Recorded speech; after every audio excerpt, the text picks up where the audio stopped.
ಇನ್ನು ಸಚಿವ ಎಂಬಿ ಪಾಟೀಲ್ ಅವರು ಕೂಡ ರಿಯಾಕ್ಟ್ ಮಾಡಿದ್ದಾರೆ ಈ ವಿಚಾರಕ್ಕೆ ಸಂಬಂಧಪಟ್ಟ ಹಾಗೆ.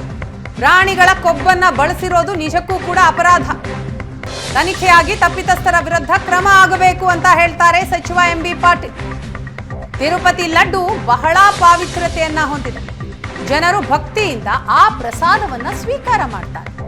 ಭಕ್ತರ ಭಾವನೆಗಳಿಗೆ ಧಕ್ಕೆ ಬರೋ ಹಾಗೆ ಮಾಡಿದ್ದು ಸರಿಯಲ್ಲ ಅಂತ ಆಕ್ರೋಶ ವ್ಯಕ್ತಪಡಿಸಿದ್ದಾರೆ ಸಚಿವ ಎಂಬಿ ಪಾಟೀಲ್.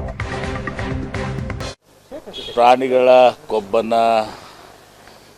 ಬಳಸಿದ್ರೆ ಅದು ಭಾಳ ದೊಡ್ಡ ಒಂದು ಅಪರಾಧ, ತಪ್ಪು ಅದು. ಅದ್ರ ಮೇಲೆ ತನಿಖೆ ಆಗಿ ಯಾರು ತಪ್ಪಿಸ್ತಿದ್ದಾರೆ ಅವ್ರ ಮೇಲೆ ಕಠಿಣವಾದಂಥ ಶಿಕ್ಷೆ ಆಗಬೇಕು. ಯಾಕಂದರೆ ಜನರ ಒಂದು ಧಾರ್ಮಿಕ ಭಾವನೆಗಳಿದ್ರಲ್ಲಿ ಅಡಗಿ ನಾವು. ಆದರೆ ನಾನು ನಮ್ಮ ನಂದಿನಿ ವಿಚಾರದಲ್ಲಿ ನಿನ್ನೆ KMF ಅಧ್ಯಕ್ಷರು ಮಾತಾಡಿದರು. ನಾವು ಹಿಂದೆ ಸಪ್ಲೈ ಮಾಡ್ತಾ ಇದ್ದಾಗ ನಾವು KMFನಲ್ಲಿ ಅದೆಲ್ಲನೂ ಕೂಡ ಈ ರೀತಿ ನಾವು ಇದನ್ನು ಬರ್ಸೋದಲ್ಲ. ಅದರಲ್ಲಿ ಯಾವ ರೀತಿ ಆಗಿದೆ ಅಂತ ನಾನು KMF ಸುಮ್ಮನೆ ಮಾತಾಡ್ತಾ ಇದ್ದೆ, ಏನಪ್ಪ ಇದು ಅಂತ ನಿನ್ನೆ ಮಾಡಿದಾಗ, ಬೇರೆ ಒಂದು ಫೋನ್ ಮಾಡಿದಾಗ.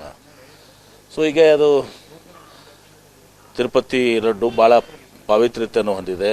ಜನರು ಭಾಳಷ್ಟು ಒಂದು ಭಕ್ತಿಯಿಂದ ಶ್ರದ್ಧೆಯಿಂದ ಇವತ್ತು ದಿವಸ ಅದನ್ನು ಪ್ರಸಾದ ರೀತಿಯಲ್ಲಿ ಇವತ್ತು ದಿವಸ ಎಲ್ಲರೂ ಸ್ವೀಕಾರ ಮಾಡ್ತಾರೆ.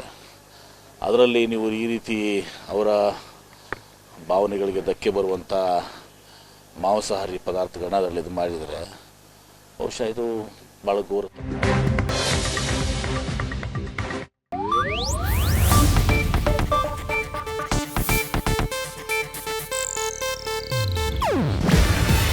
ಇದು ಏಷ್ಯಾನೆಟ್ ನ್ಯೂಸ್ ನೆಟ್ವರ್ಕ್ ಪ್ರಸ್ತುತಿ. ನೀವು ನೋಡ್ತಿದ್ದೀರಾ ಏಷ್ಯಾನೆಟ್ ಸುವರ್ಣ ನ್ಯೂಸ್.